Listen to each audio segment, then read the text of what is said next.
മുഖ്യമന്ത്രി സ്ഥാനാർത്ഥിയെ ചൊല്ലിയുള്ള ചർച്ചകൾക്കെതിരെ രംഗത്ത് വന്നിരിക്കുകയാണ് മുതിർന്ന നേതാവ് രമേശ് ചെന്നിത്തല. മുഖ്യമന്ത്രിയെ തീരുമാനിക്കുന്നത് ഹൈക്കമാൻഡാണെന്ന് പ്രത്യേകം ആരും പറയേണ്ട കാര്യമില്ല. അത് വീണ്ടും വീണ്ടും ആവർത്തിക്കേണ്ട കാര്യമില്ല എന്നും അനാവശ്യമായ ചർച്ചകൾക്ക് താല്പര്യമില്ല എന്നും രമേശ് ചെന്നിത്തല പറഞ്ഞു. മുഖ്യമന്ത്രി പദവിയിലേക്ക് എറണാകുളത്ത് നിന്ന് ഒരാൾ വരണമെന്നാണ് ആഗ്രഹമെന്ന കഴിഞ്ഞ ദിവസം എറണാകുളം DCC പ്രസിഡന്റ് മുഹമ്മദ് ഷിയാസ് പറഞ്ഞിരുന്നു. ഇതിനെതിരെ നേരത്തെ കെ മുരളീധരൻ രംഗത്ത് വന്ന് ഷിയാസിനെ വിമർശിച്ചുമിരുന്നു. മുഖ്യമന്ത്രിയെ ആര് തീരുമാനിക്കണമെന്ന് ഹൈക്കമാൻഡ് തീരുമാനിക്കും. അതിനു മുൻപ് തന്നെ അനാവശ്യമായ ചർച്ചകൾ നടക്കുന്നത് ശരിയായ നടപടിയല്ല. ജനങ്ങളെ കൊണ്ട് പറയിപ്പിക്കരുതെന്നും കെ മുരളീധരൻ മുന്നറിയിപ്പ് നൽകിയിരുന്നു. ഇതിന് പിന്നാലെയാണ് നിലപാട് പരസ്യമാക്കി രമേശ് ചെന്നിത്തലയും രംഗത്ത് വന്നത്. കോൺഗ്രസും UDFും ശക്തമായി ഇക്കുറി രംഗത്തുണ്ടായിരുന്നു.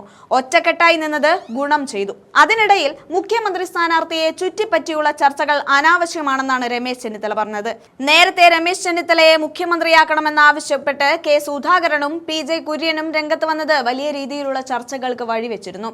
നിലവിൽ VD സതീശനേക്കാൾ പാർട്ടിയിൽ മുഖ്യമന്ത്രി സ്ഥാനത്തേക്ക് പിന്തുണ അധികം ലഭിച്ചിരിക്കുന്നത് രമേശ് ചെന്നിത്തലയ്ക്ക് തന്നെയാണ്. ഈ സാഹചര്യത്തിലാണ് ചെന്നിത്തല നിലപാട് പരസ്യമാക്കി രംഗത്ത് വന്നിരിക്കുന്നത്. എന്തായാലും ആ വാക്കുകൾ നമുക്കൊന്ന് കേട്ടുനോക്കാം.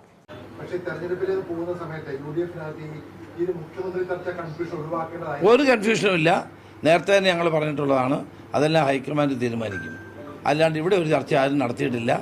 ചർച്ച ഉണ്ടാകരുത് എന്നുള്ള നിർബന്ധ ബുദ്ധി ഞങ്ങൾക്ക് എല്ലാവർക്കും ഉണ്ടായിരുന്നു. ഇതുപോലെ പാർട്ടിയും UDFും ഒന്നിച്ച് പ്രവർത്തിച്ച ഒരു കാലഘട്ടം ഉണ്ടാവില്ല. UDF ഒറ്റക്കെട്ടായിരുന്നു. സീറ്റ് ചർച്ചയിൽ ഒരു അഭിപ്രായ വ്യത്യാസമില്ലായിരുന്നു. പാർട്ടി ഒറ്റക്കെട്ടായിരുന്നു. അതിനകത്ത് ഒരു അഭിപ്രായ വ്യത്യാസമില്ലായിരുന്നു. പൊതുവെ ജനങ്ങൾക്ക് സ്വീകാര്യമായ നിലയിൽ ക്യാമ്പയിൻ കമ്മിറ്റി ചെയർമാനുള്ള നിലയിൽ എനിക്ക് പറയാൻ കഴിയും, ക്യാമ്പയിൻ ഏറ്റവും നല്ല നിലയിലാണ് ഇത്തവണ UDF മുന്നോട്ട് കൊണ്ട്. ഹേറ്റ് ക്യാമ്പയിൻ ഇല്ലായിരുന്നു. ഞങ്ങൾ ആ കാര്യത്തിലൊക്കെ വളരെ ശ്രദ്ധാപൂർവമാണ് മുന്നോട്ട് പോകുന്നത്. ഞങ്ങൾക്കെതിരെ ഹേറ്റ് ക്യാമ്പയിൻ നടന്നിട്ട് പോലും ഞങ്ങൾ അത്തരം ഹേറ്റ് ക്യാമ്പയിൻ ഇല്ലാതെ വളരെ മാന്യമായ നിലയിൽ ആധുനിക സൗകര്യങ്ങൾ ഉപയോഗിച്ചുകൊണ്ടാണ് ഞങ്ങളുടെ ക്യാമ്പയിൻ നടത്തിയത്. ക്യാമ്പയിൻ കമ്മിറ്റി ചെയർമാനുള്ള നിലയിൽ അക്കാര്യത്തിൽ എനിക്ക് നിർബന്ധമുണ്ടായിരുന്നു.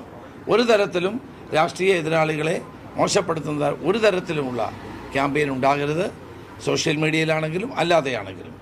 അവിടെ അതോടൊപ്പം നേതാക്കളുടെ പ്രിയങ്ക ഗാന്ധി ആണെങ്കിലും രാഹുൽ ഗാന്ധി ആണെങ്കിലും കോൺഗ്രസ് പ്രസിഡന്റ് ഖാർഗെജി ആണെങ്കിലും മറ്റ് നേതാക്കളുടെ അവരുടെ എല്ലാം ക്യാമ്പയിൻ വളരെ സിസ്റ്റമാറ്റിക് ആയിട്ടാണ് ഞങ്ങൾ ഓർഗനൈസ് ചെയ്യുന്നത്. ഈ സാധാരണ കോൺഗ്രസിന്റെ പാർലമെന്ററി പാർട്ടി യോഗം ചേർന്നാണ് നേതാവിനെ തീരുമാനിക്കുക. കഴിഞ്ഞ പ്രാവശ്യം പ്രതിപക്ഷ നേതാവിനെ തീരുമാനിക്കുമ്പോൾ ആ കാര്യത്തിൽ ഒരു ആശയക്കുഴപ്പം വന്നു.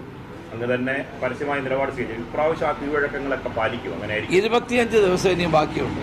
അപ്പോൾ എല്ലാ ദിവസവും നമ്മൾ ചർച്ച ചെയ്യേണ്ട കാര്യമില്ല. കോൺഗ്രസ് ഹൈക്കമാൻഡ് യുക്തമായ സമയത്ത് യുക്തമായ തീരുമാനമെടുക്കും എന്ന് നമ്മളെല്ലാവരും പറഞ്ഞിട്ടുള്ള കാര്യമാണ്. ഇപ്പോൾ അതിന് ചർച്ച ചെയ്യേണ്ട കാര്യമില്ല.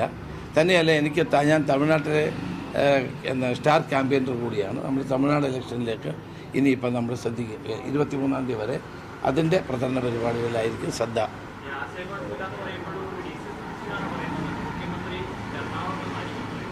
നമ്മൾ മറുപടി പറഞ്ഞല്ലോ.